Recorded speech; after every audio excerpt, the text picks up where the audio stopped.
19 қаңтар Ілияс Жансүгіров атындағы Жетісу мемлекеттік университетінде Қазақстандық сапалық білім және ғылым қызметкерлері кәсіптік одағының Талдықорған аумақтық ұйымының отырысы өтті.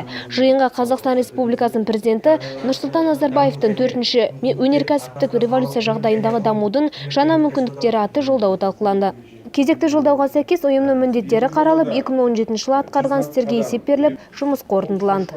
Басқосуға қалалық және аудандық кәсіподақ комитеттерінің, оқу орындарындағы бастауыш кәсіподақ ұйымдарының төрағалары, кеңес және бақылау тексеру комиссияларының мүшелері, өзге де ұйым мен мемлекеттік мекеме басшылары қатысты. Отырыс кезінде кәсіподақ ұйымдарының көшбасшылары елбасы жолдауының өзектілігіне тоқталып, онда көрсетілген міндеттерді жүзеге асыру бойынша іс-шаралар жоспарын бекітті. Жиналған ұстаздар қауымы бір ауыздан елбасы жолдауын қолдайтындарын жеткізді. Гүлнұр Қанатқызы, Ділмұрат Қизатұлы, оқу телестудиясы. Елбасы атап өткен бұл мүлде жаңа бағдарлама оқулық. 5 күнде мектептер 5 күнге көшкелі